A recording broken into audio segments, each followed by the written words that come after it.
Ancient stone structures hold messages meant for us across 1,000 years. This video reveals how medieval engineers built more than just castles and cathedrals.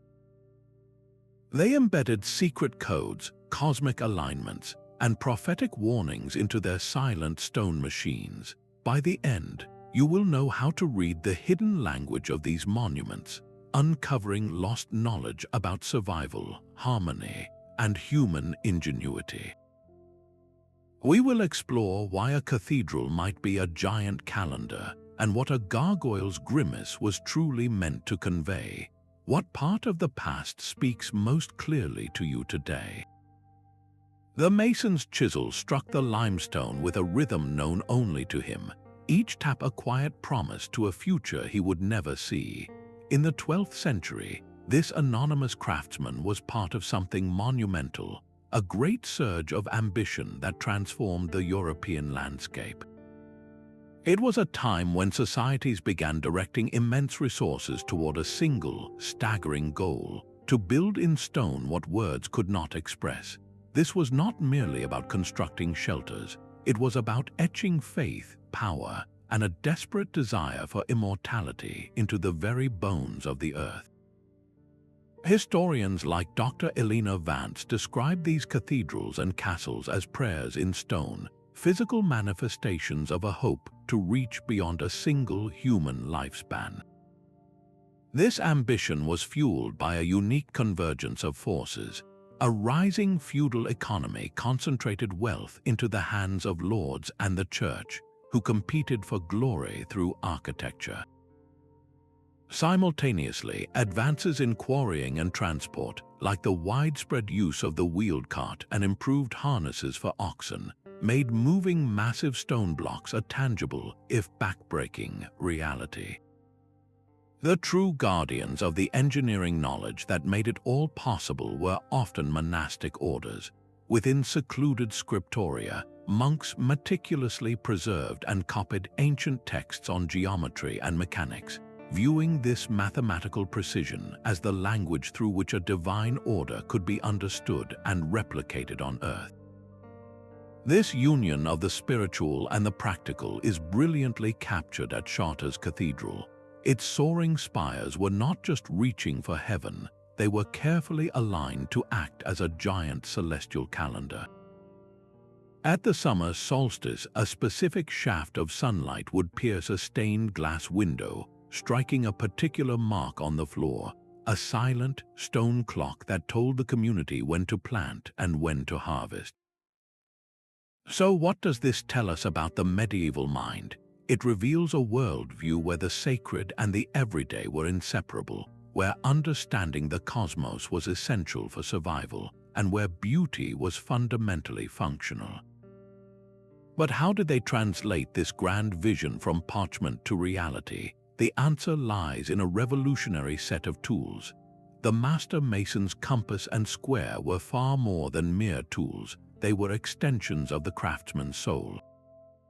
In the dim light of a lodge, a compass would scratch a perfect circle onto a planning board, a shape with no beginning and no end, a symbol of the divine cosmos.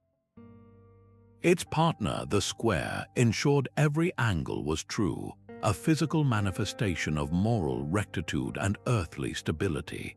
Guild manuscripts from the period treat these objects with reverence, detailing how they were handed from master to apprentice in solemn ceremonies, their use encoding a sacred geometry into every stone.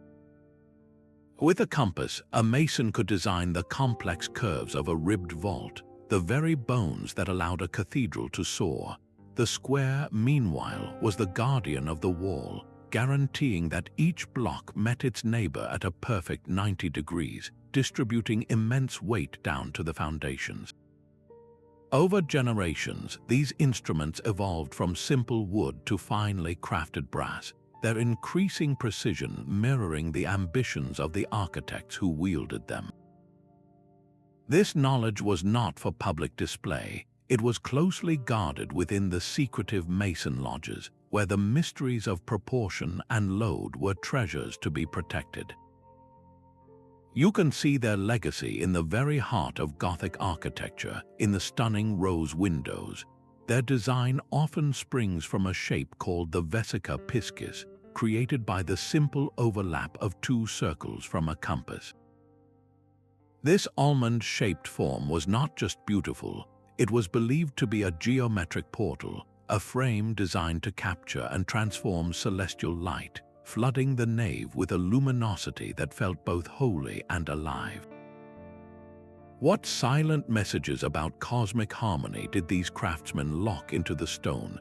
The answer lies not just in the tools, but in the invisible numbers that guided their hands.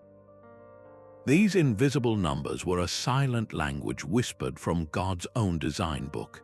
Medieval architects saw the universe as a masterpiece of divine mathematics, and they believed their greatest task was to replicate that perfect order on earth.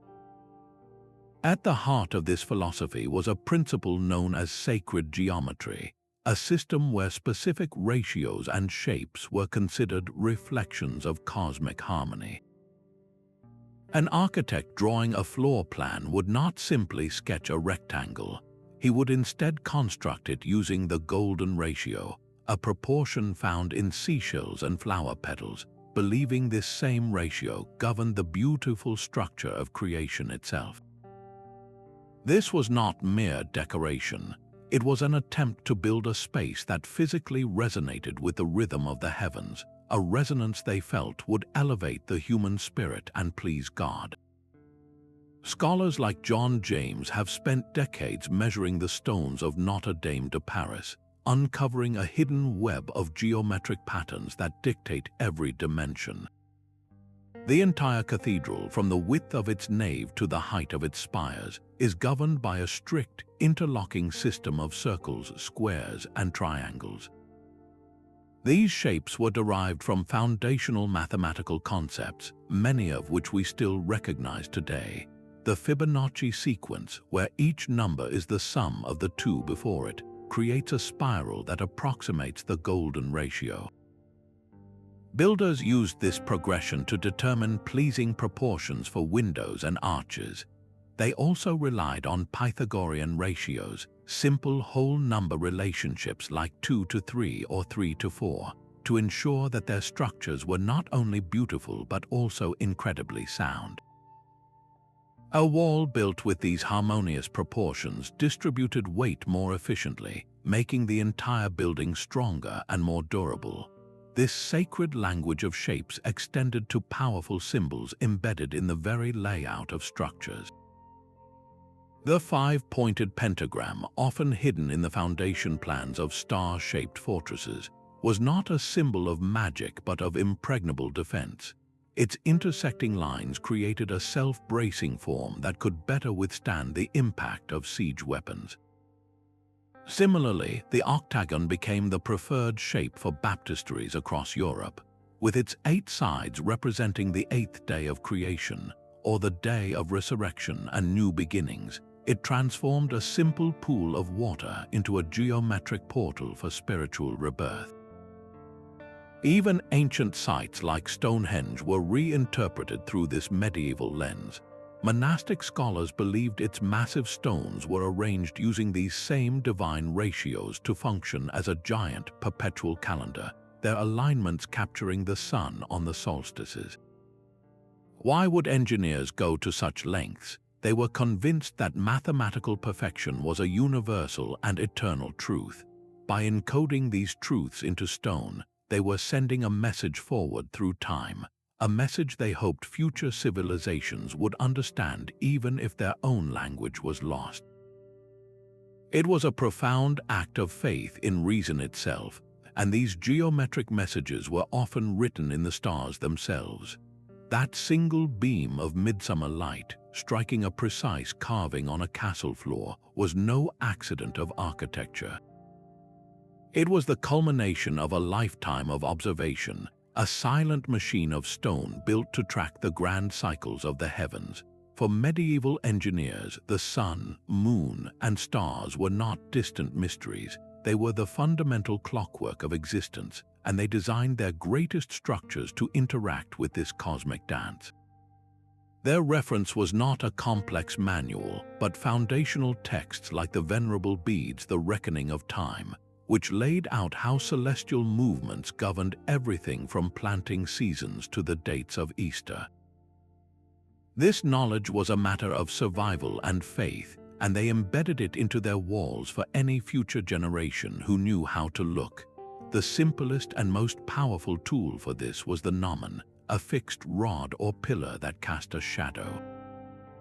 By meticulously tracking the length and direction of this shadow throughout the year, a master builder could determine true north with astonishing accuracy and mark the solstices and equinoxes on the ground itself.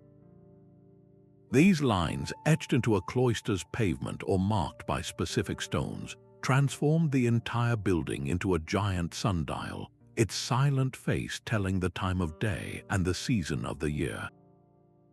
More complex structures used carefully placed apertures, narrow slits in walls or between buttresses, that acted like a camera obscura, allowing a single, concentrated shaft of light to enter and illuminate a specific point only on a significant day, like the winter solstice. This was engineering as divine ritual. At Rosslyn Chapel in Scotland, the famous apprentice pillar is surrounded by a profusion of carved stone flora, but look higher, and the ceiling is a tapestry of stars. Some researchers argue these are not random decorations, but a precise map of the night sky as it would have appeared at the chapel's founding, with certain stars and constellations carved in specific positions. The theory suggests these carvings might even encode future astronomical events, a prophecy in stone meant to be decoded centuries later. This celestial alignment extended beyond the sun to the powerful, unpredictable moon. The monastic island of Mont Saint-Michel in France is a masterclass in this multi-layered engineering. Its abbey was not only oriented to capture specific solar light, but its very position on the coast was a deliberate, stark warning. The builders knew the terrifying power of the tidal bore that raced across the flats, isolating the mount. By constructing their sanctuary in a place so intimately connected to the lunar cycle, they created a perpetual, unspoken lesson for every generation that followed. The dramatic, fast-rising tides were a physical manifestation of the moon's pull, a dangerous reality that demanded respect and careful timing. It was a stone machine that taught the rhythm of risk, a lesson in survival written not on parchment, but in the landscape itself. So what celestial secrets were these builders trying to preserve? They were safeguarding the fundamental rhythms of life itself, the knowledge of when to sow, when to reap, when to pray, and when to take shelter. They built clocks meant to outlast empires, hoping that even if their language was forgotten, the sun itself would continue to read their intentions aloud, year after year, century after century. And just as the stars were carved into the vaults above, another layer of meaning was being chiseled into the stones for all to see, in the form of mysterious symbols and grimacing gargoyles. High above the bustling medieval streets, a stone demon grimaces, its mouth agape not in a silent scream, but as a conduit for rainwater. This gargoyle is far more than a spout. It is a carefully carved paradox, a guardian that repels evil by embodying it. To the illiterate populace below, these figures were a public library of moral lessons, their grotesque forms acting as vivid, unforgettable sermons in stone. Art historian Michael Camille described them as the collective subconscious of the Middle Ages made visible, reflecting deep-seated fears about sin, chaos, and the ever-present threat of damnation. Their functional purpose was brilliantly direct. A complex system of channels carved into the rooftop would funnel rainwater into the gargoyle's hollow back, launching it clear of the precious masonry through its gaping mouth. This ingenious hydraulics protected the cathedral's walls from corrosive runoff, proving that even the most terrifying visage had a vital, practical job. But their symbolic role was infinitely more complex. A dragon perched on a parapet was not merely a mythical beast, it was a physical representation of the sin of greed, hoarding its treasure and threatening the spiritual health of the community. A grotesque depicting a vain nobleman with an absurdly long neck served as a public mockery of pride and worldly folly, a subtle critique of authority sanctioned by the church itself. The specific designs varied dramatically across regions, acting as a cultural fingerprint. The gargoyles of Notre Dame in Paris often twist into unsettling hybrids, part lion, part bird, part demon, perhaps symbolizing the chaotic forces of the apocalypse that would be unleashed upon a sinful world. In contrast, English cathedrals might feature more local folkloric creatures, grounding their warnings in the familiar fears of the countryside. These stone sentinels were a constant, silent reminder that evil was not just an abstract concept, but something that could be seen, named, and guarded against. They gave tangible form to the intangible, making the spiritual battle of good versus evil a daily, visual reality for every person who walked past. How do these grimacing faces, frozen in time, still speak to our own enduring anxieties about morality and the unknown? They remind us that humanity has always sought to externalize its fears, to carve its demons in stone in the hope of keeping them at bay. And just as these sculptures shaped the visual and moral landscape, another invisible layer of engineering was designed to shape the very air within the sacred walls, transforming sound itself into a divine experience. That whispered prayer traveling along a curved stone wall was a form of engineered magic. Medieval architects did not merely build spaces to be seen, they built them to be heard, manipulating sound itself to deepen the spiritual experience and create an atmosphere of profound awe.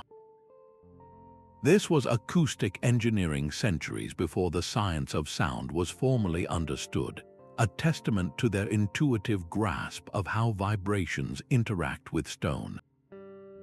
When a monk chanted in a specific chantry chapel, the vaulted ceiling and carefully calculated parabolic walls did not simply contain the noise.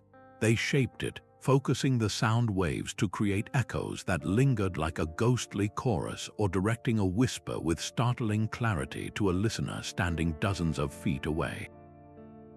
These were the first whispering galleries, spaces designed to carry secrets and amplify devotion. The choice of building material was crucial to this effect.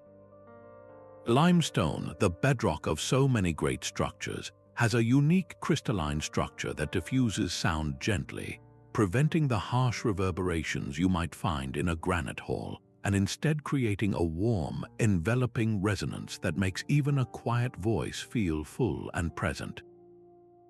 This was not an accidental property, it was a calculated selection.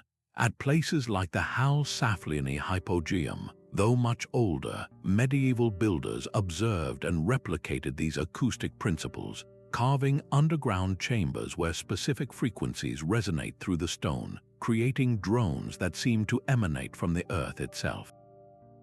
They enhanced this further by placing niches and alcoves at precise points along a wall.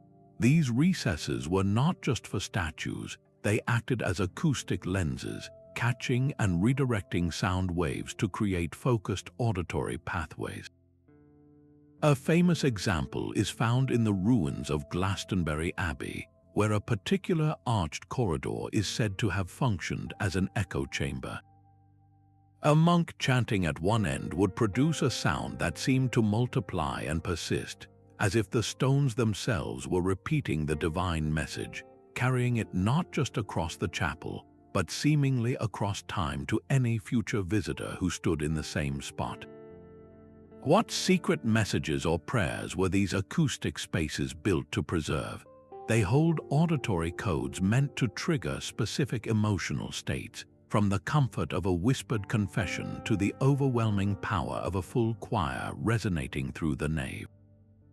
These sonic architects understood that true power lies not just in what is seen, but in what is felt vibrating in the air and deep within the chest. They built instruments of stone that played the human spirit itself. And for these intricate sonic and celestial machines to endure for centuries, they required a foundation of almost supernatural strength. The soaring wall of a Gothic cathedral stands only because of the stone wings that embrace it from the outside. These flying buttresses are the hidden skeleton of the medieval skyline, an engineering miracle that turned stone into something seemingly weightless. For a master builder like Villard de Honnecourt, whose 13th century sketchbook survives as a testament to this trial and error, the challenge was immense. The higher the vaulted ceiling, the more its weight pushed outwards, threatening to shatter the walls like an eggshell. The buttress was the elegant solution, a curved stone arm that reached from a massive external pier to the critical point of stress high on the wall. It worked by catching the outward thrust, the lateral force, and channeling it down through its own bulk into the ground. This simple principle of redirecting force allowed walls to be replaced with vast, luminous panels of stained glass, filling the interior with the very light that was thought to represent God. Early versions were often crude and hidden away, but as confidence grew, they became architectural statements in their own right. Builders began reinforcing them with iron rods, a primitive form of rebar that locked the stone blocks together, allowing these supports to become slimmer and more daring. They were no longer just structural necessities, they were stone wings lifting the entire building and the spirit of anyone inside toward the heavens. A perfect case study is Rheims Cathedral, a structure that has weathered wars and centuries of harsh climate. Its intricate web of buttresses forms a crown of support around the choir and nave, each one carefully angled and proportioned to handle specific loads from the complex roof vaults.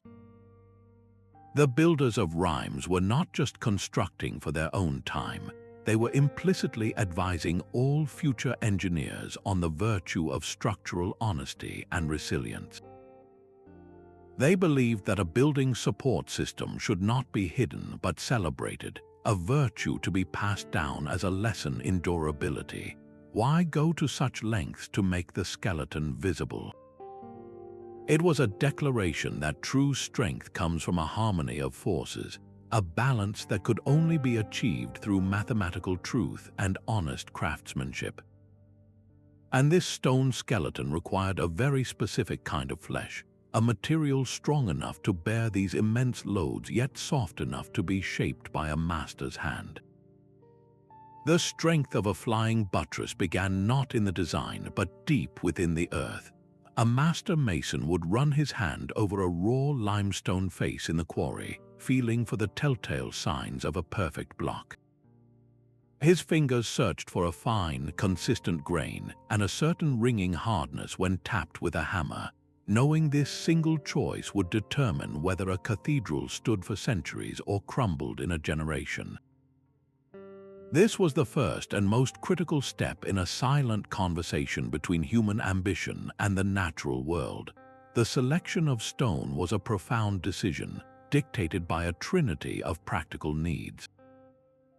Local geology provided the palette, transport logistics defined the possible scale, and symbolic meaning infused the material with purpose. Monastic chronicles from the period speak with reverence of specific quarries, their names whispered like trade secrets from one generation of masons to the next.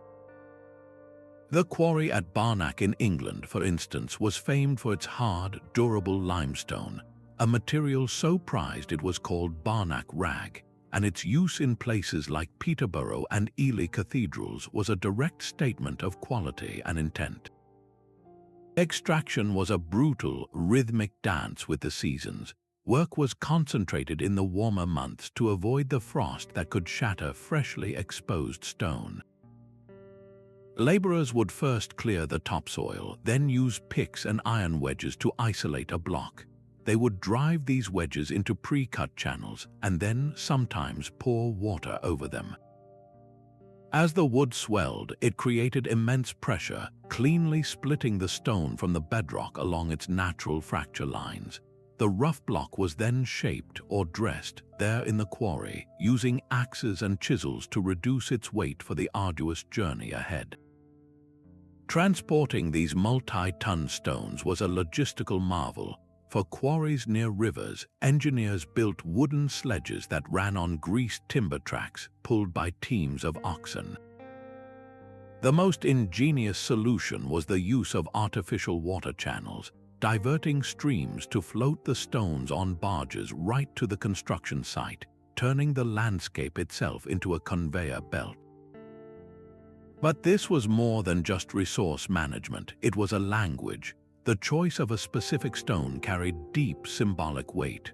White marble was chosen for altars and fonts to represent purity and divinity. Sandstone, with its gritty resilience, was often the backbone of fortifications. In the west of England, a stone known as greenstone was quarried for certain columns, its verdant color symbolizing eternal renewal and the living power of faith. The widespread use of polished Purbeck marble in English cathedrals was a particularly powerful signal. This dark, fossil-rich stone from Dorset was not a true marble, but a limestone that could take a high polish. Its gleaming, deep grey shafts standing against lighter stone walls were not merely decorative. They were a blatant display of wealth and connections, a statement to all who entered that this house of God was built for permanence, its roots sunk deep into both the earth and the economy. What message about environmental harmony were these builders encoding? They worked with the grain of the land, not against it, understanding that true durability required respecting the source. And from the silent, patient labor of the quarries, we must now listen for the voices of the people who transformed this raw stone into prophecy. A master mason's marker mark, a simple combination of lines and curves chiseled into a finished block, was his signature for eternity. But it was also a secret handshake, a code of quality understood only within the closed world of the guild. These medieval brotherhoods were far more than labor unions. They were the living libraries of engineering, the sole guardians of knowledge that could raise a cathedral or condemn it to collapse. Within the torch-lit lodges, knowledge was a treasure to be protected from rivals and the uninitiated. Historian David Turnbull's studies of guild statutes reveal a world governed by strict oaths and oral traditions, where complex principles of geometry and stress analysis were passed down not through public textbooks, but through allegorical stories and hands-on rituals. An apprentice began his journey with years of simple labor, mixing mortar and hauling stone, all the while observing the masters at work. He learned through silent absorption, his progress measured by his ability to replicate a perfect cut or tie a specific knot. Only after proving his dedication and trustworthiness would he be gradually introduced to the deeper mysteries, the sacred geometry that ensured a vault would stand. The guilds enforced a strict hierarchy for a vital reason: quality control. A journeyman, having mastered the basics, would travel from one great worksite to another, carrying new techniques and styles across the continent. A master was distinguished not just by his skill, but by his ability to design and manage an entire project, to calculate loads and direct a workforce. This system standardized measurements like the foot and the rod, creating a universal language of construction that allowed a mason from France to understand the plans of a lodge in Germany. Safety was woven into this secret knowledge. The correct proportions for a buttress, the ideal mix for mortar, these were not guesses, they were proven formulas passed down as guild secrets. A flawed stone bearing a sloppy mark could be traced back to its creator, ensuring accountability that stretched across decades. The training was steeped in allegory to make these technical lessons unforgettable. The legend of the widow's son, a cornerstone of masonry lore, was not just a tale, it was a multi-layered lesson about the importance of precision, the consequences of negligence, and the duty of care between craftsmen. It taught that every action on the worksite had a moral weight. The Regensburg Masons' Lodge in Germany stands as a perfect example of this organized system. Its meticulously kept records were not simple ledgers. They were blueprints for future projects detailing costs, material sources, and the names of every craftsman who contributed. These records formed a cumulative database of engineering knowledge, a collective memory locked in parchment and stone. What esoteric truths were these guilds preserving for future initiates? They were safeguarding the very idea that human ingenuity, when guided by discipline and shared purpose, could create something to outlast the ages. They embedded in their rituals a profound truth that knowledge itself is the most durable material, and that its careful transmission is the ultimate act of faith in the future. This culture of encoded wisdom laid the foundation for an even more direct form of communication, one where the stones themselves were the pages of a book. A cryptic rune carved into a cornerstone was never meant for casual reading. It was a direct message sealed in stone for an audience centuries away. These hidden inscriptions and ciphers represent a ninth layer of communication, a deliberate attempt by medieval engineers to bypass their own time and speak directly to a future they could only imagine. Far beyond simple mason's marks, these were complex codes, numeric puzzles, and symbolic languages embedded into the fabric of buildings. Manuscripts like the infamous Voynich, with its undeciphered script and bizarre botanical illustrations, highlight a medieval obsession with encoding knowledge, protecting it from loss, corruption, or the eyes of the unworthy. The most common ciphers were substitution codes based on the Latin alphabet, where each letter was replaced by a symbol, a number, or another letter according to a prearranged key known only to the initiated.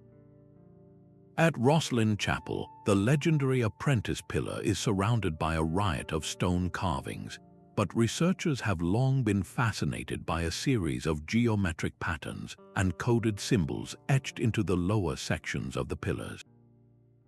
Some theorists suggest these are not random decorations, but a complex cipher that, when decoded, spells out a hidden message, perhaps even a prophecy concerning future events or the location of a hidden treasure. The very structure of the chapel, with its precise alignments and symbolic carvings, supports the idea that it was designed as a repository for secret knowledge, a book written in stone. Another powerful example comes from the last strongholds of the Cathars in southern France. The stark, remote castles like Montségur and Quarrying are not just fortresses, they are monuments to a persecuted faith.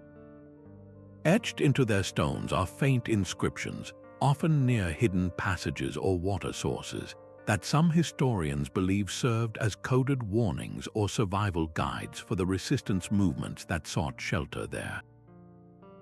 A simple geometric shape might indicate a safe route, while a cluster of marks could signal a concealed cache of supplies.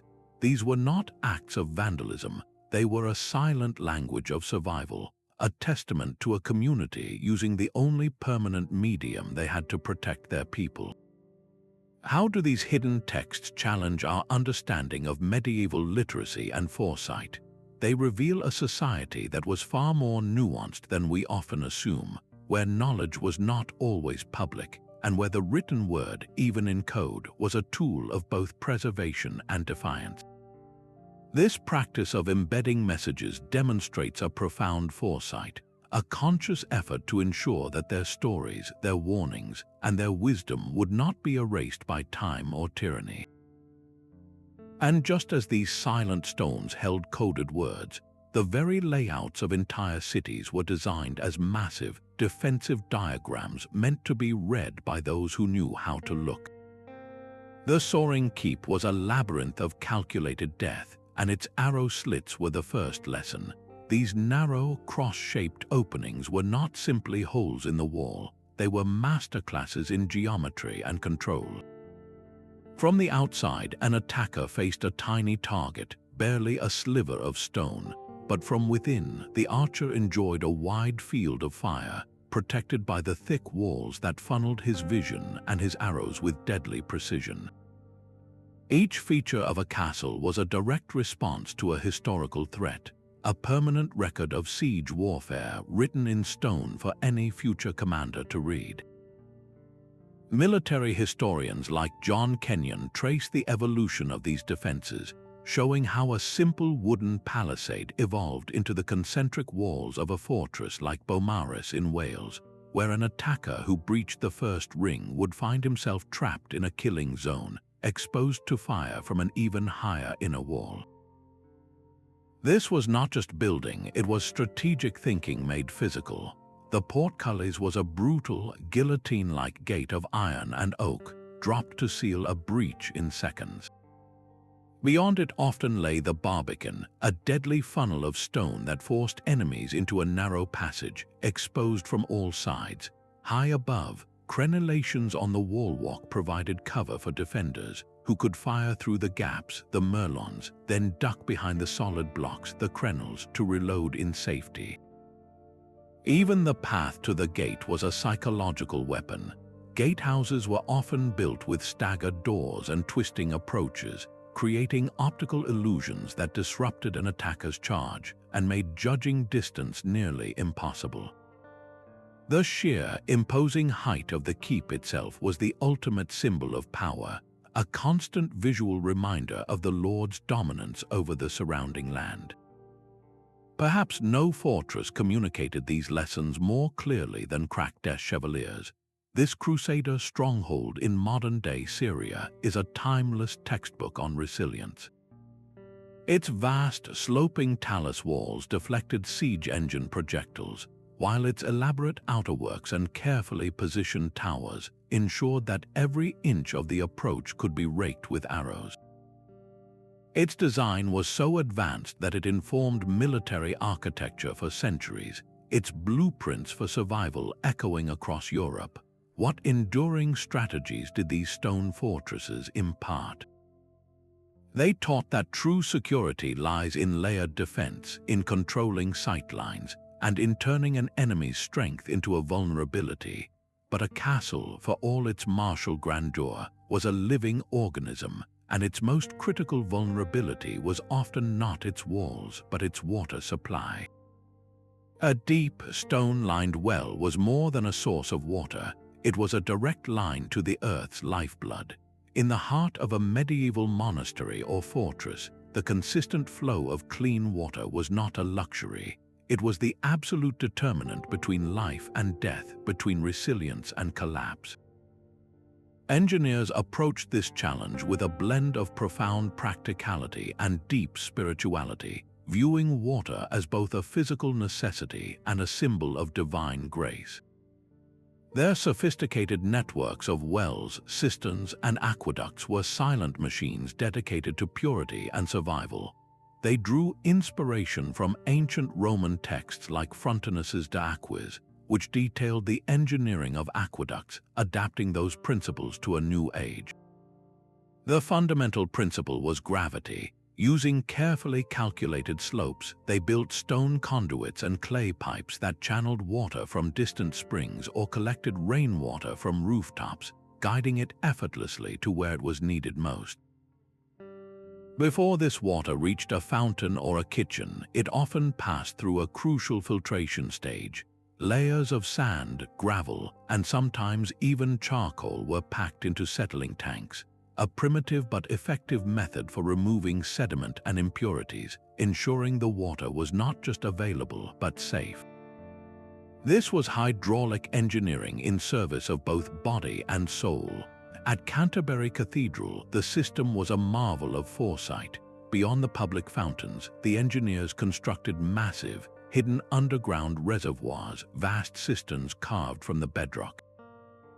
These were not for daily use, they were strategic reserves, a secret stash of water designed to sustain the community through a prolonged siege or a devastating drought. It was a silent, stone-made warning about the fragility of resources and the absolute necessity of preparing for scarcity.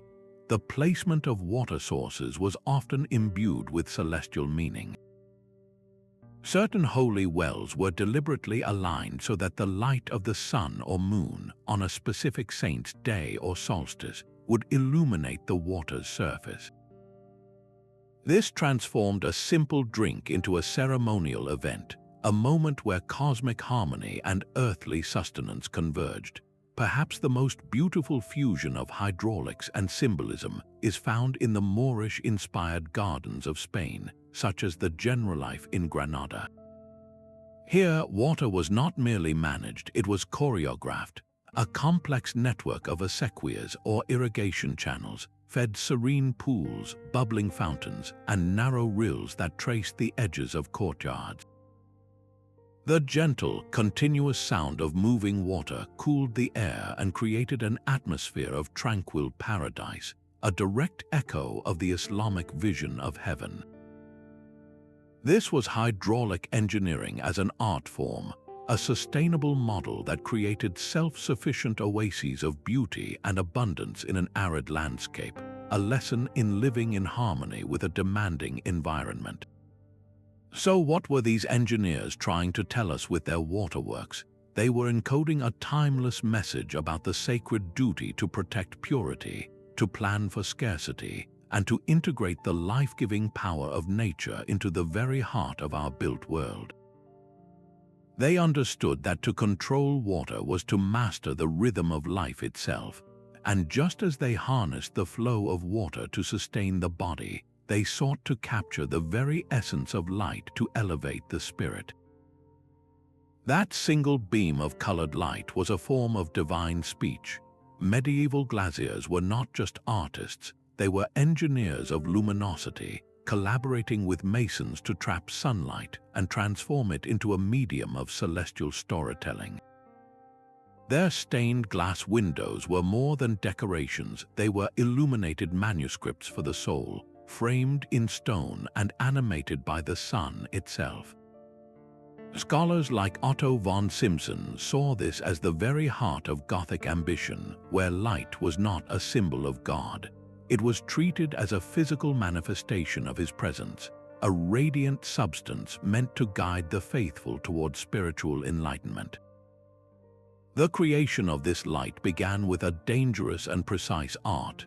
Glassmakers would mix silica from sand with potash from burned wood, melting it in a furnace at staggering temperatures. While the glass was still molten, they would introduce metallic oxides to create a palette of sacred colors. Cobalt produced a deep, heavenly blue, while gold chloride created a ruby red, the color of Christ's sacrifice and martyrdom. This colored glass was then blown and spun into sheets, often full of the tiny bubbles and irregularities that make medieval glass shimmer with a unique, living texture. The glazier acted as a divine storyteller, cutting these colored sheets into pieces according to a full-scale cartoon, his work echoing the divine act of separating light from darkness. He would paint fine details onto the glass using a special grisaille, a mixture of iron oxide and ground glass, before firing the pieces in a kiln to fuse the paint permanently. Then the true engineering began. He assembled this complex puzzle using strips of lead called cames, soldering them together to form a rigid panel that could withstand wind and weather. This lead lattice was not just structural, it was the black line of a divine drawing, giving form and clarity to the luminous story. The placement of each window was a calculated decision. The massive rose windows of the west facade, like the one at Chartres, were positioned to catch the setting sun, flooding the nave with a warm, fiery light that represented the end of days and the promise of eternity. Its intricate patterns, often based on the sacred geometry of the Vesica Piscis, were designed to be read from the inside as a cosmic diagram, a wheel of prophecy and divine order. Individual narrative windows were integrated directly with the architecture, their stories supported by the very pillars of the church. A window depicting a prophet might be aligned with a pillar below, visually connecting his teachings to the foundation of the faith. The light itself marked the passage of sacred time. At certain hours, a shaft of sunlight would pierce a specific panel, illuminating a particular scene or a statue with dramatic intensity, turning the daily solar cycle into a liturgical clock. This choreography of light and stone was meant to induce a state of awe, to make the biblical stories feel immediate and real to an illiterate congregation. The windows of charters do not just tell stories, they perform them, their jewel-like blues and reds casting a kaleidoscope of color that moves across the stone floor throughout the day. What do these luminous artworks tell us about the medieval mind? They reveal a cosmology where the physical and spiritual worlds were fused, where light was the bridge between heaven and earth, and where beauty was a direct path to truth. This silent symphony of colored light finds its echo in another dimension of these stone machines, a dimension not of sight but of sound. The deep resonance of a pipe organ was not an accidental guest in the cathedral. It was an invited voice, its very presence calculated by the engineers who had shaped the stone around it. When those first low notes filled the nave, they did not simply travel. They were magnified and purified by the architecture itself, transforming communal song into a single, transcendent breath. Medieval thinkers saw musical harmony as a direct echo of the divine order that governed the cosmos, a celestial mathematics made audible. Theophilus, a 12th century monk, detailed the intricate construction of these early organs in his work on diverse arts, describing them not as mere instruments, but as machines for manifesting heavenly harmony on earth. The builders, therefore, did not just accommodate this sound, they designed for it. The soaring height of a vaulted ceiling was not merely for visual grandeur, it was an acoustic chamber that allowed the sound to bloom and expand, its lingering reverberation creating a sonic tapestry that wrapped around every listener. The specific curves of an apse acted like a giant stone ear, gathering the complex tones of the organ and reflecting them back into the congregation, ensuring that even those at the very back felt the music vibrating in their chests. This was a deliberate engineering of emotion, an attempt to use physical space to trigger a spiritual response. The musical intervals the organ played were themselves loaded with meaning.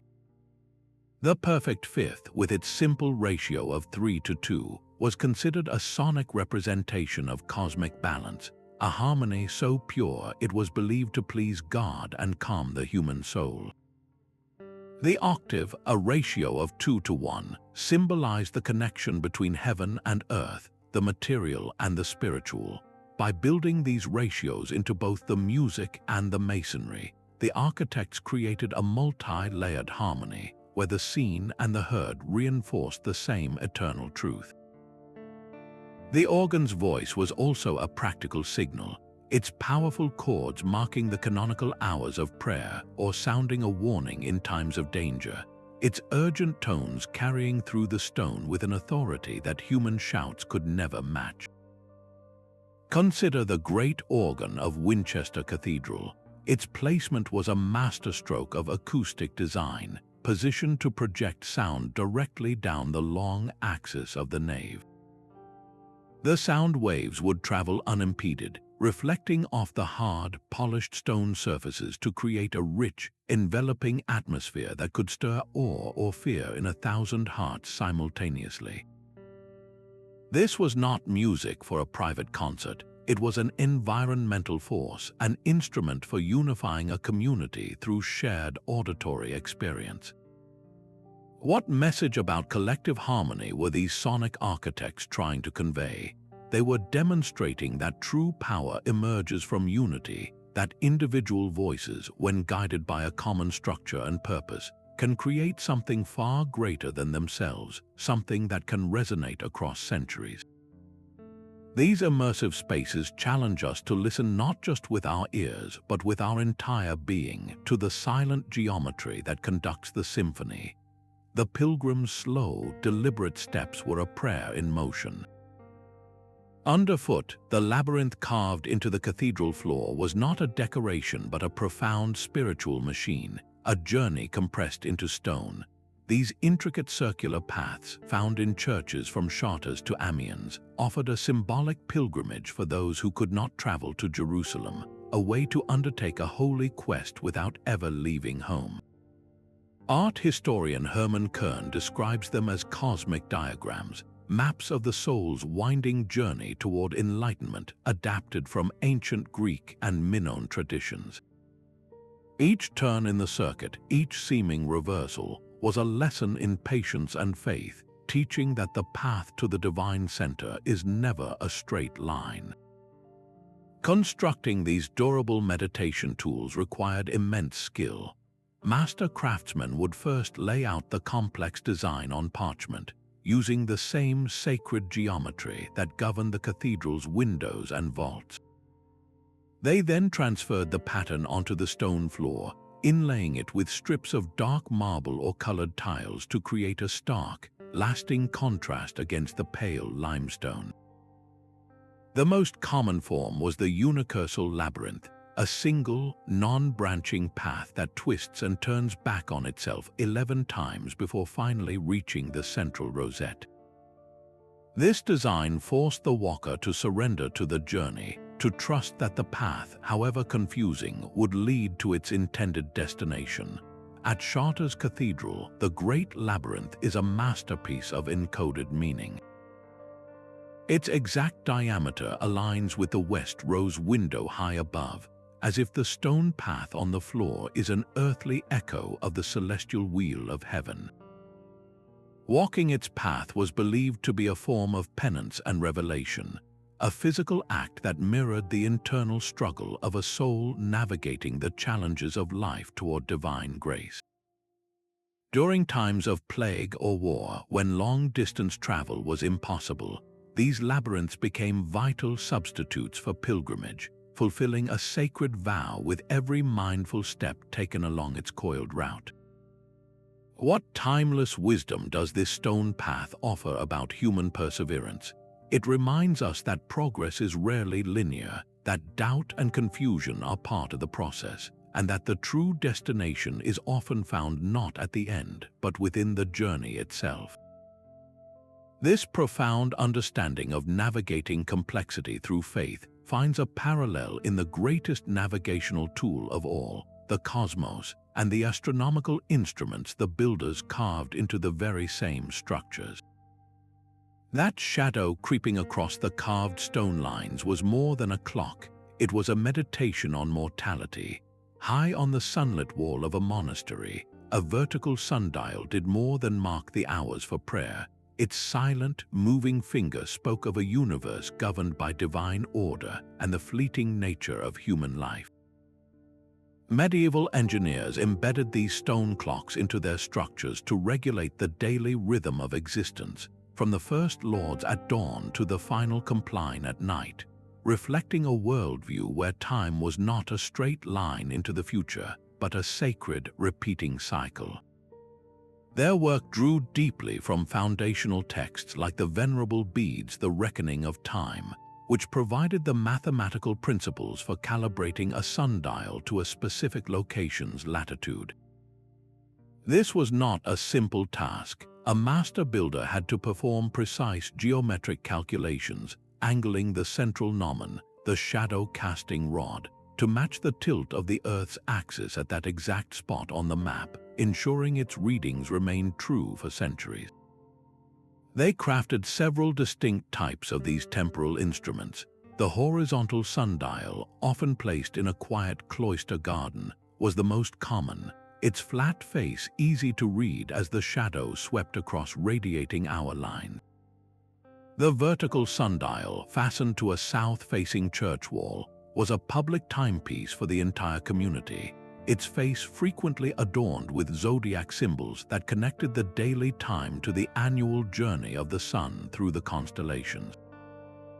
The most complex was the equatorial sundial, a rarity that required its dial plate to be parallel to the equator, a feat of astronomical understanding that demonstrated a sophisticated grasp of celestial mechanics.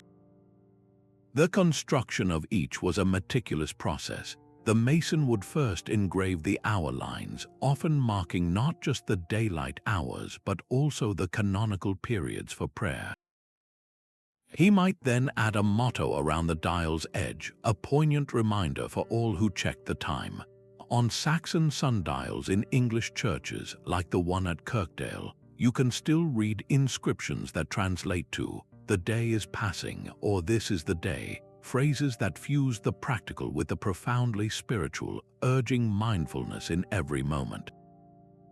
A powerful example of this fusion is the Jelling stone in Denmark. This massive runestone, often called Denmark's birth certificate, is famed for its pagan and Christian imagery, but it also features a sophisticated sundial carved into its surface. This was not merely a timekeeping device, it was a statement of power and cultural transition.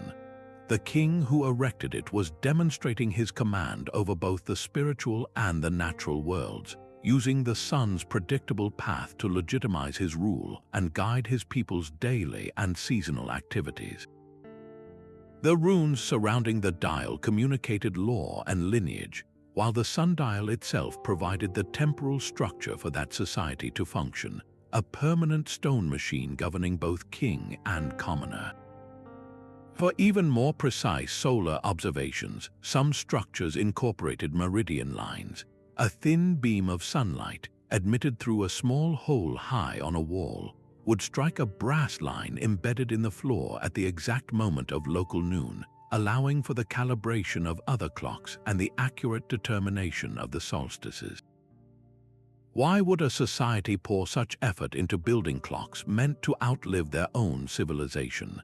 These stone timepieces reveal a relationship with time that is fundamentally different from our own.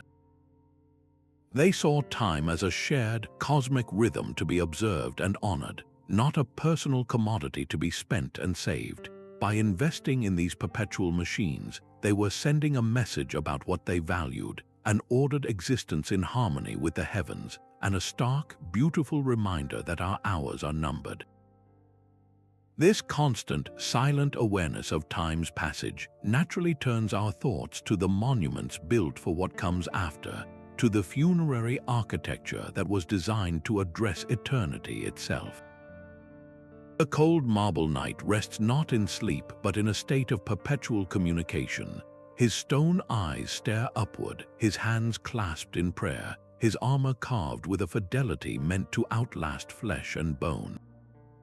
This effigy was never intended as a mere likeness. It was a vessel for ideals, a silent lesson in chivalry, faith, and legacy addressed to every future generation that would walk through the cathedral.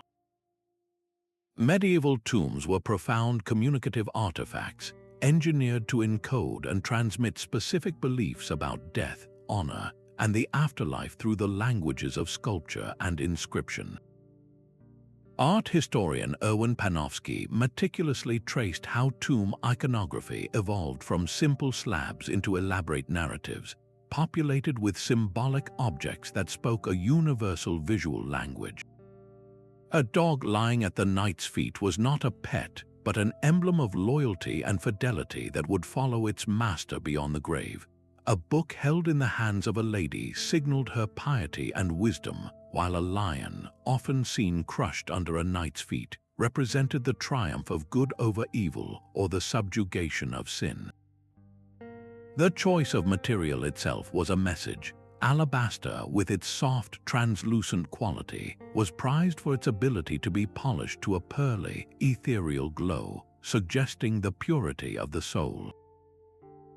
Harder, more expensive marbles were reserved for royalty and high nobility, their durability a direct statement of enduring power and status.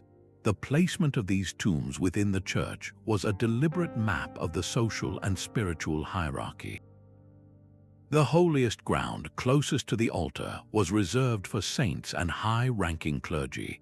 Knights and nobles were laid to rest in the choir or transepts, their physical proximity to the sacred rituals reflecting their importance in the earthly order, while wealthy merchants might be interred in the nave among the common people they served. This spatial language of status was reinforced by the intricate science of heraldry. The shields and surcoats adorning a tomb were not decorative flourishes. They were a documented lineage, a legal claim to land and title carved in stone for any challenger to see.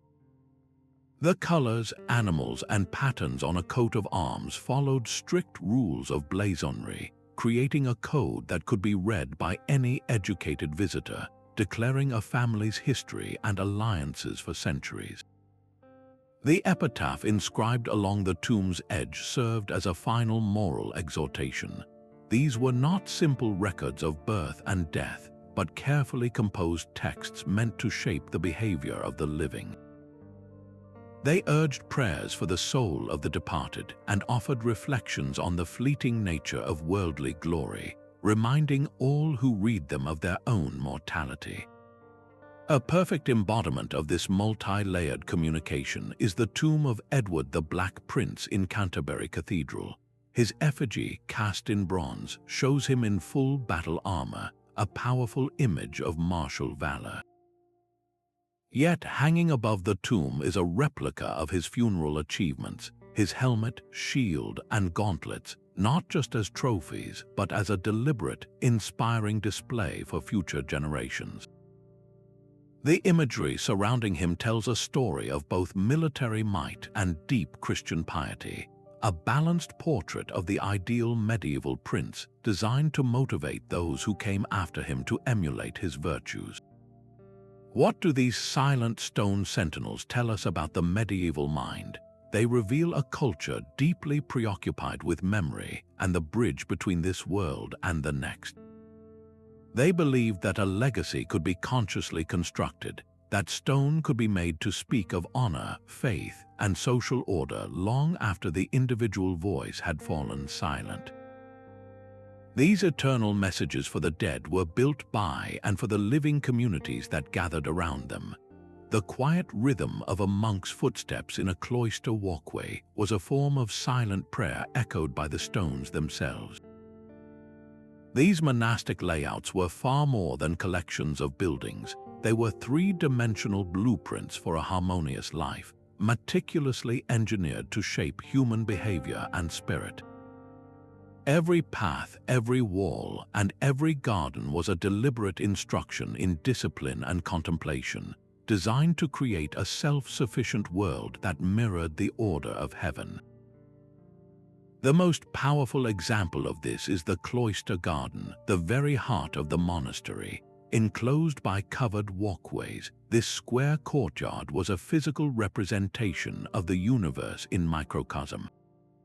Its four sides were often understood to symbolize the four evangelists, Matthew, Mark, Luke, and John, whose Gospels were the foundation of the faith, while the central garden, with its single tree or fountain, represented the eternal life flowing from Christ.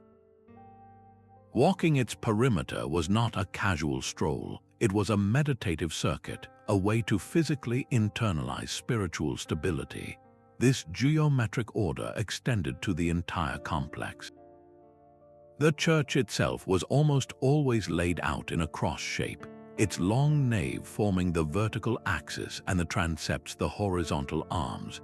This was not just symbolic, it was a practical guide for the elaborate liturgical processions that marked the monastic day, moving the community as one body through the story of salvation.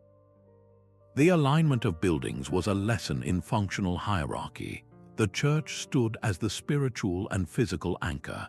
Directly adjacent was the cloister, the center of study and meditation. Flanking it were the practical supports of daily life, the dormitory for communal sleep, the refectory for silent meals accompanied by scriptural readings, and the scriptorium, the humming engine of knowledge where monks bent over parchment, preserving ancient texts for the future. The Cistercian order took this functional purity to an extreme. Their stark, unadorned abbeys, like Fontenay in France, were arranged with ruthless logic to eliminate distraction and foster absolute self-sufficiency. They positioned their buildings with an almost scientific precision to harness natural resources. The bakery, brewery, and workshops were placed near water sources for power and waste removal, while the infirmary and herb garden were situated in the sunniest, most sheltered part of the grounds, a quiet lesson in sustainable, compassionate care. This ambition reached its zenith at Cluny Abbey. Before its destruction, Cluny was the largest church in Christendom, and its monastic city was a breathtaking vision of an ideal society. Its layout was a grand diagram of cosmic and social order, designed not just to house monks, but to model a perfect community for the entire world to emulate. Its scale was a statement that human society, when built on spiritual and architectural harmony, could achieve a glimpse of the divine here on earth. How do these ancient blueprints for communal living speak to our modern search for balance and connection? They remind us that our surroundings are not neutral. They actively shape our thoughts, our relationships, and our inner peace. The silent stones of the cloister argue that a life of meaning requires both structure and space for contemplation, and this grand vision of an ideal community, carved in stone and lived in daily practice, demanded a vast and continuous infusion of wealth to become a reality.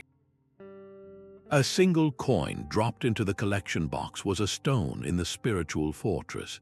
Financing a cathedral was a monumental act of economic engineering, a complex dance of faith and finance that mobilized entire communities for generations. The ledgers from York Minster survive as a detailed chronicle of this collective effort, listing everything from a wealthy merchant's large donation of £10 to a poor farmer's contribution of a single chicken, its value carefully recorded. This was not a project funded by a solitary king, but by a cross-section of society, each gift a thread in a vast tapestry of shared aspiration. The funding mechanisms were as innovative as the architecture. Papal indulgences offered a spiritual incentive, promising a reduction of time in purgatory for those who contributed, effectively monetizing salvation to fund the physical expression of heaven on earth. Local taxes on trade, like the murage levied on goods entering a town, directly funded the walls and buildings that protected that very commerce, creating a self-reinforcing cycle of security and prosperity. The guilds, those powerful collectives of craftsmen, often funded entire chapels within the greater structure, their contributions serving both as acts of piety and as very public advertisements of their wealth and skill, etching their legacy directly into the holy walls. The workforce was a similarly layered ecosystem. At its peak were the master masons, the architects and managers whose knowledge commanded high wages and respect. Beneath them were the journeymen, skilled craftsmen who traveled from site to site, and the apprentices learning the trade through years of devoted labor. But the bulk of the physical work fell to unskilled laborers, thousands of anonymous hands who quarried stone, mixed mortar, and hauled materials for a daily wage. During seasonal lulls in the agricultural calendar, entire families from the surrounding countryside would volunteer their labor, called upon by the church for the boon work that transformed economic participation into a sacred duty. This massive undertaking demanded radical efficiency. The widespread adoption of standardized measures was a quiet revolution in cost control. A foot or a rod measured in York had to be identical to one used in Lincoln, ensuring that stones cut in a distant quarry would fit perfectly upon arrival, eliminating costly recutting and delays. The rapid rise of Salisbury Cathedral stands as a masterclass in this logistical foresight. Its builders established a direct and efficient supply network, quarrying stone from a single source and transporting it via river, a streamlined process that allowed the main body of the cathedral to be completed in an astonishingly short 38 years. What economic principles did these projects encode about sustainability and shared responsibility? They demonstrated that the most enduring legacies are built not by solitary genius, but by collective investment, where every member of a community, from the wealthiest patron to the humblest laborer, has a stake in creating something that transcends the individual. This intricate collaboration of hands and hearts ultimately provided the canvas for the final, glorious layer of meaning, the art that gave these stone machines their voice. That delicate stone filigree, more lace than rock, captures a moment of sublime engineering ambition. In the High Gothic period, builders began treating stone not as a heavy, inert material, but as something that could be made to float, to weave, to capture light itself. This art, known as tracery, transformed solid walls into intricate screens of light and shadow, a technical and spiritual marvel that defined the zenith of medieval design. Jean Boney, a preeminent scholar of the form, meticulously traced its evolution from the early, simple plate tracery, where shapes were cut from a solid stone wall, to the revolutionary bar tracery that followed. With bar tracery, the stonework became a slender framework of molded bars, forming the skeleton for vast expanses of stained glass. This was not merely decorative, it was a structural breakthrough that allowed walls to become taller and more luminous than ever before, turning the entire building into a lantern for the divine. The process of creating this stone lace was one of immense precision. Master masons would first draw the full-scale design, the template, on a flat plaster or wooden tracing floor.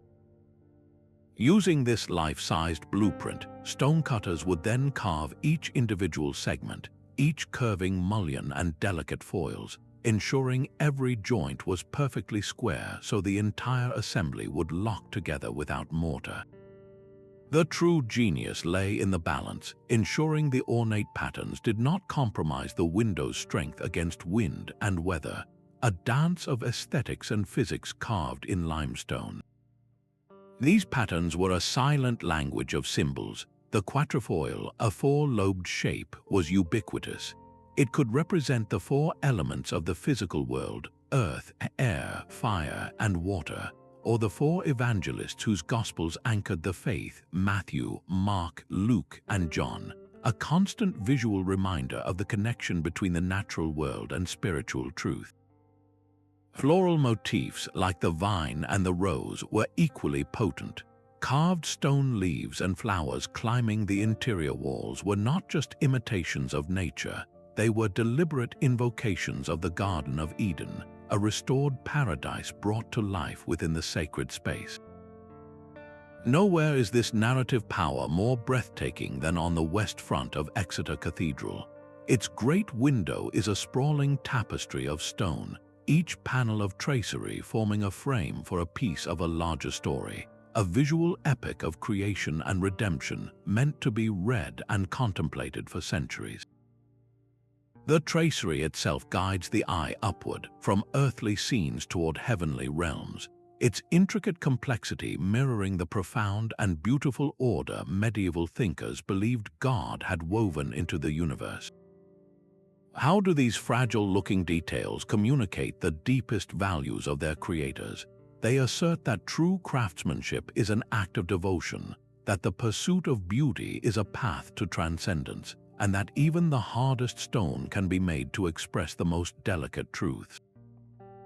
This profound attention to beauty and order, carved into the very fabric of sacred architecture, found its parallel in the grand design of the communities that grew up around these stone wonders. The city wall was not a barrier but a membrane, breathing life in and out with the rhythm of the sun.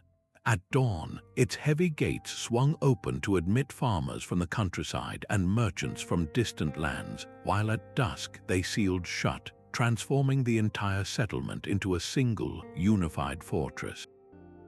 This was medieval urban engineering at its most profound, where every street, square, and wall was a deliberate instruction in how to live together safely, prosperously, and harmoniously. The layout of a city like Carcassonne in France is a perfect stone diagram of this philosophy. Its concentric rings of defensive walls, punctuated by formidable towers, were not just for repelling armies, they were a tool for managing growth and social order. The outer areas housed the bustling markets and craftsmen, while the inner sanctum protected the cathedral and the Lord's keep, a physical manifestation of a society's spiritual and secular priorities. The streets themselves were often arranged in a radial pattern, spiraling out from the central stronghold. This was not an aesthetic choice, it was a strategic one, allowing defenders to move reinforcements quickly to any point on the perimeter, while confusing and slowing any attacker who breached the outer defenses. The very stones of the wall communicated its purpose. Builders used a technique called coursed rubble, stacking roughly shaped stones in consistent horizontal layers bound with strong mortar. This created a formidable barrier that was far more resilient to siege engines than a simple pile of rock. For critical points like gatehouses, they would often switch to ashlar masonry, using large, finely cut and perfectly squared blocks that fit together without any visible mortar. This was a statement of power and permanence, a symbolic threshold that separated the chaotic outside world from the ordered civilization within. Inside the walls, the placement of key buildings was a masterclass in fostering a functional community. The market square was always positioned near the main gate, channeling commerce directly into the city's heart. The guild hall, often the most ornate secular building, stood nearby, its grandeur a testament to the economic power of the craftsmen who formed the city's backbone. And rising above it all was the cathedral, its spire visible from every street, a constant reminder of the spiritual framework that underpinned daily life. Medieval planners even integrated sustainability into their designs. Within the safety of the walls, you would find green spaces, not as parks for leisure, but as vital agricultural plots, kitchen gardens, and herbariums that could feed the population during a prolonged siege. The city of Siena in Italy offers a breathtaking case study in planned expansion. Its famous shell-shaped central square, the Piazza del Campo, was not an accident. It was the engineered heart of the city, designed to hold the entire population for public events and to serve as a massive rainwater collection basin, channeling water into a deep, hidden cistern below. The city's contrada, or districts, were each built around their own fountain, ensuring a decentralized and resilient water supply. This intricate design was meant to create a society resilient to the twin scourges of conflict and plague, where clean water and social cohesion were the best defenses. What urban lessons from these stone blueprints can we carry into our own future? They teach us that a city is more than a collection of buildings. It is a living system where defense, commerce, spirit, and nature must be woven together into a single, sustainable fabric. And just as these soaring walls were a testament to life above ground, an entire world of innovation lay hidden in the darkness below. A crypt's chill was not the cold of death, but the cool of preservation. Deep beneath the stone floors of great abbeys and cathedrals lay a hidden world, a labyrinth of subterranean chambers engineered for survival and sanctity. These underground spaces were far more than burial vaults. They were secret strongholds, repositories for sacred relics, and silent classrooms in the art of resilience. Medieval engineers excavated and reinforced these chambers with the same care they gave to soaring spires, viewing the earth not as an obstacle, but as a protective mantle. At Canterbury Cathedral, the crypt is a masterwork of this underground craft. Its low, ribbed vaults are supported by countless stout pillars, creating a forest of stone that distributes the immense weight of the entire structure above. The builders here faced a constant threat from groundwater, so they engineered a sophisticated drainage system, carving subtle channels into the floor that fed into lead pipes, ensuring the sacred space remained dry and stable for centuries. This was engineering for eternity, a promise carved into the bedrock itself. the methods for creating these spaces were a brutal symphony of pickaxes, shovels, and careful geometry. Laborers would dig by hand, their progress illuminated by flickering oil lamps, shoring up the soft earth with timber frames as they went. Once the desired chamber was hollowed out, masons would line the walls with stone, constructing barrel vaults or groin vaults overhead, their curved forms perfectly suited to withstand the immense pressure from the earth surrounding them. The air itself was managed with ventilation shafts, often disguised as decorative finials on the surface, allowing fresh air to circulate and preventing the buildup of damp or foul odors. These crypts served a profound liturgical purpose. They housed the physical remains of saints and martyrs, making the church above a major pilgrimage destination. A pilgrim would descend into the dim, quiet space to stand before a saint's tomb, a physical journey downward mirroring the spiritual descent into humility before rising again toward the light, transformed. This symbolic association with the afterlife was powerfully literal. The crypt was the foundational layer of the church, both physically and theologically, representing the communal hope of resurrection that lay beneath the living community above ground.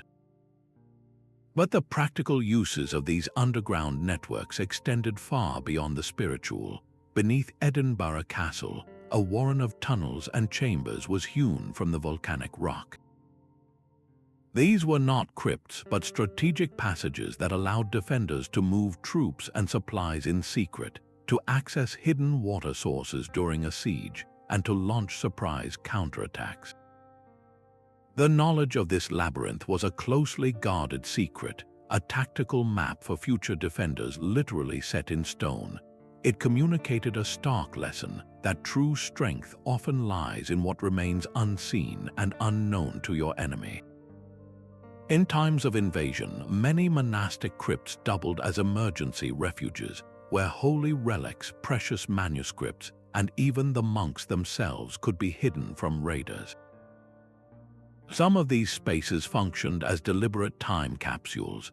At the Abbey of Saint Denis near Paris, royal tombs in the crypt were sealed with not only the bodies of kings, but also with artifacts of their reign, from swords and scepters to sealed documents. This was a conscious effort to preserve a curated memory of a dynasty for future generations to discover, a message in stone and metal about power, lineage, and legacy. How did these hidden architectures advise on the importance of preparedness and memory? They taught that a society's deepest strengths are its hidden foundations, its secure knowledge, its sacred memories, and its planned sanctuaries. They understood that to endure, you must build not only for the sky, but for the earth. And just as these deep foundations connected a community to its past and its secrets, other stone machines were built to connect communities to each other across the challenging landscapes that lay between them. A stone bridge stood as a declaration of unity against a rushing river. Its robust arches, engineered to withstand seasonal floods, did far more than connect two banks. They wove distant communities into a single economic and cultural fabric. These bridges were the critical infrastructure of the medieval world, and their construction broadcast powerful messages about engineering prowess, the value of safe passage, and the spiritual importance of connection. Chroniclers like Matthew Paris meticulously documented the funding and building of major bridges, often attributing their successful completion to saintly intervention, framing these engineering marvels as acts of divine favor. The true miracle lay in the stone bonding techniques mastered by the builders. They understood that the strength of a bridge came from its arch, a shape that transforms the downward force of weight into an outward thrust. To manage this, they constructed massive stone piers in the riverbed, often within temporary enclosures called cofferdams, and then carefully laid the voussoirs, the wedge-shaped stones of the arch, against a wooden frame. The keystone, the central wedge, was set last, locking the entire structure into a self-supporting form. The mortar used was a precise mix of lime, sand, and water, but the real strength came from the perfect fit of the stones themselves, a testament to the mason's skill. This was not merely functional, it was deeply symbolic. The bridge itself became a widespread metaphor for the spiritual passage from earthly life to salvation, a physical structure reflecting a profound theological idea. This dual purpose is evident in the very design of many bridges. They often incorporated small chapels right onto their span, where travelers could offer a prayer of thanks for a safe crossing or prepare their souls for the continued journey. Toll houses were equally common, their presence a quiet lesson in the practical economics that made such grand projects possible, demonstrating that shared infrastructure required shared investment. Builders always worked with local materials, knowing that stone quarried from nearby bedrock would be best suited to withstand the local climate and water conditions, ensuring the bridge became a permanent feature of the landscape. The ultimate expression of this philosophy was the Old London Bridge. More than a mere crossing, it was a vibrant, multi-story community perched upon the Thames. Its 19 arches supported a bustling street of houses, shops, and a grand chapel, its very complexity a model for future urban planning.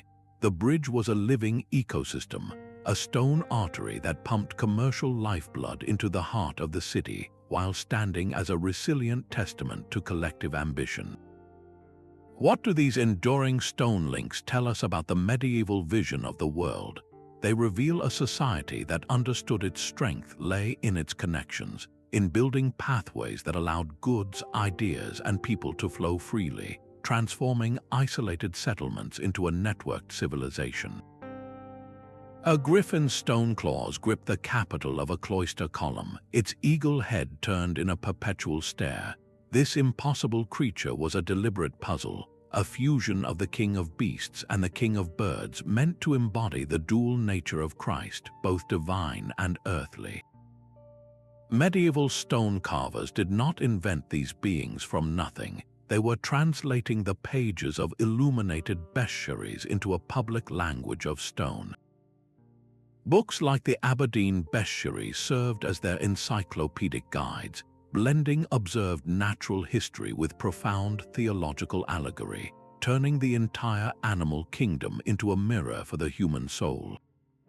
The carver's first task was to select the right stone, a fine-grained limestone or sandstone soft enough to accept intricate detail yet hard enough to endure centuries of weather and wear.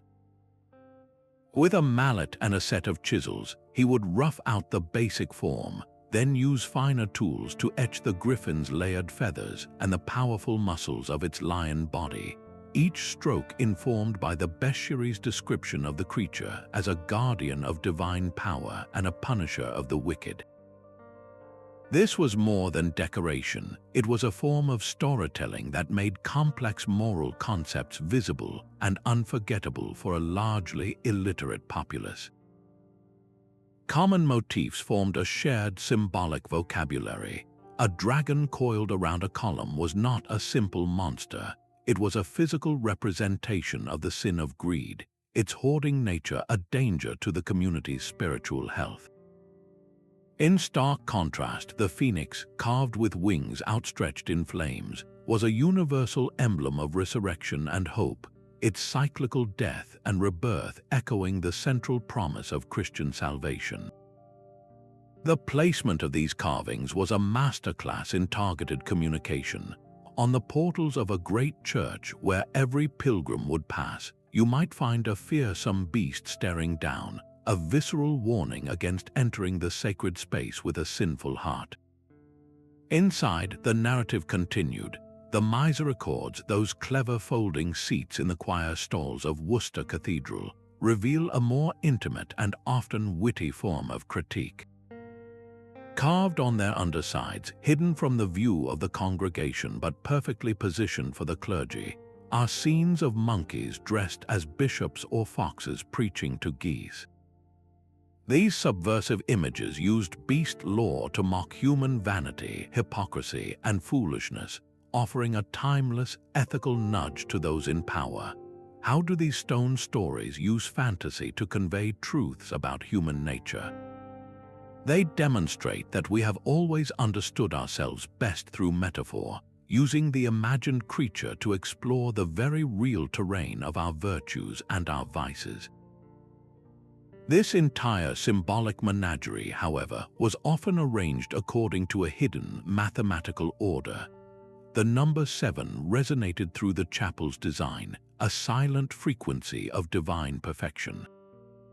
For the medieval mind, numbers were not mere quantities. They were the fundamental building blocks of a universe created by a mathematical god. This profound belief, drawn from texts like Boethius's De Institutione Arithmetica, transformed every building into a theological argument written in ratios and proportions.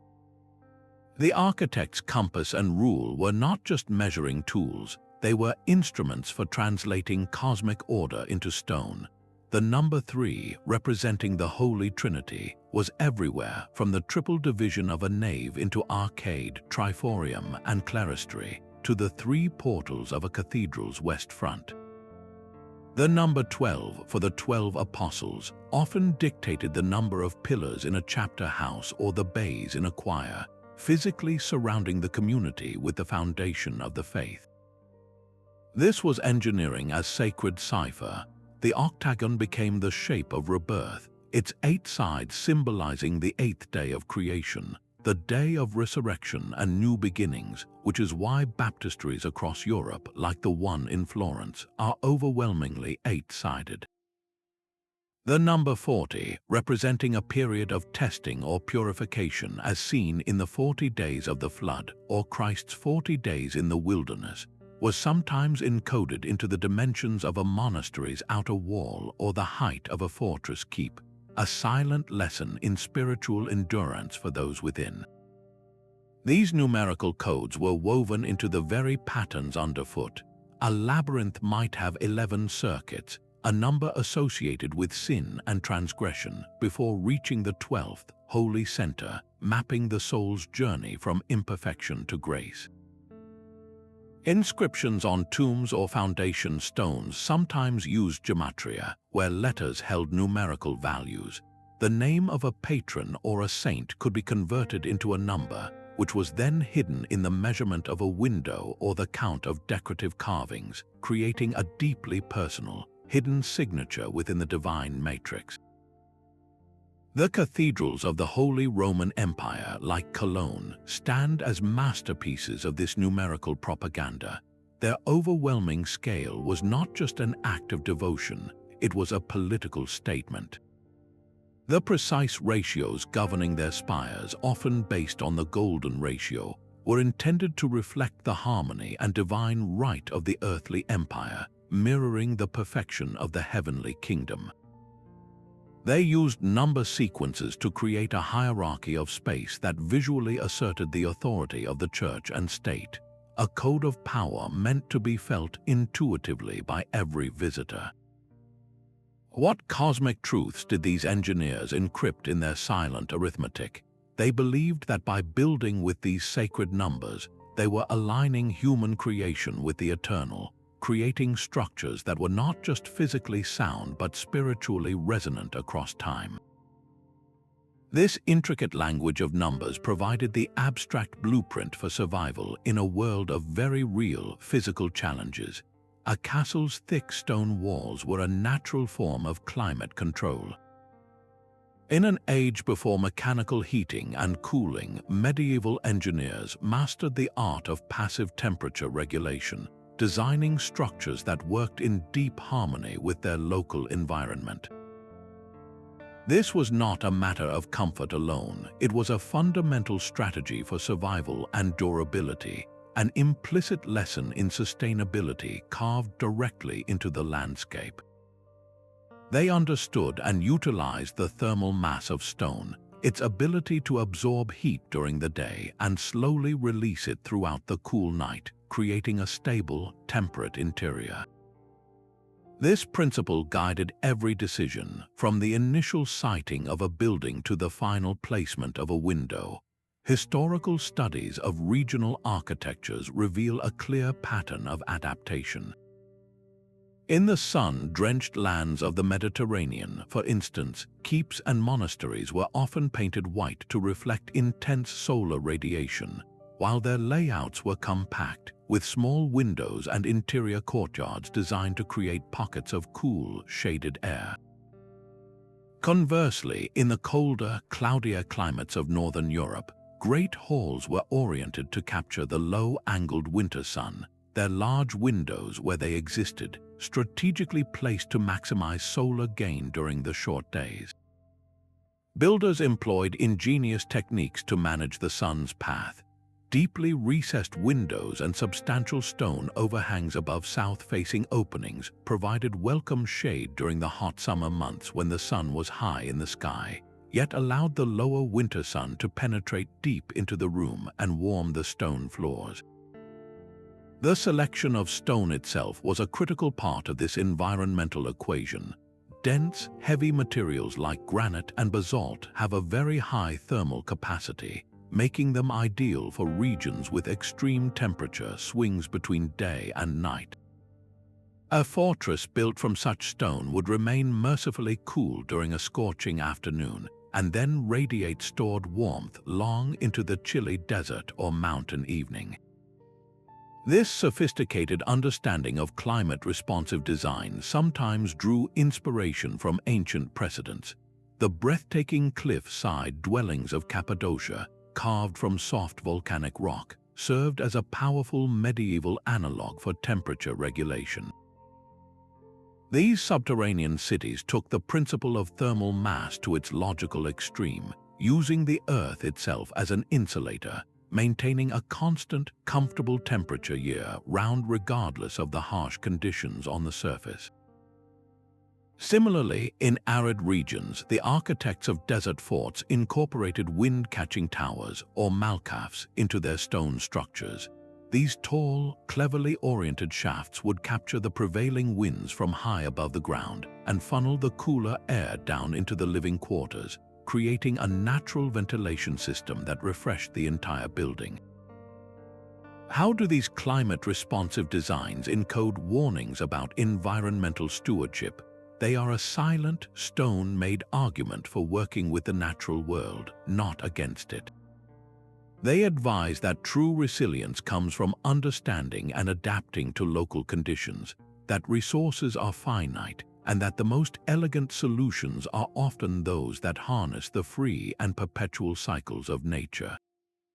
This profound legacy of ecological foresight laid the groundwork for structures that were not just sustainable, but also strategically formidable in their own right. The principles that lifted stone toward heaven now shape the glass and steel of our modern skyline. A contemporary architect grappling with the challenge of a new green building does not turn only to the latest software, but often looks back, studying the elegant ribs of a Gothic cathedral vault. These medieval innovations are not relics, they are a living legacy, their core principles of efficiency, resilience, and harmony with nature echoing through our current architecture, urban planning, and even the algorithms of digital design.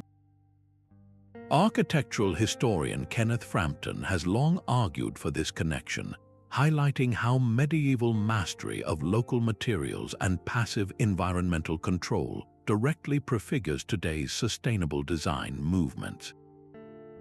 The medieval ribbed vault, a stone skeleton that allowed for taller, lighter walls, has evolved into the modern steel frame, another skeleton that lets our skyscrapers soar.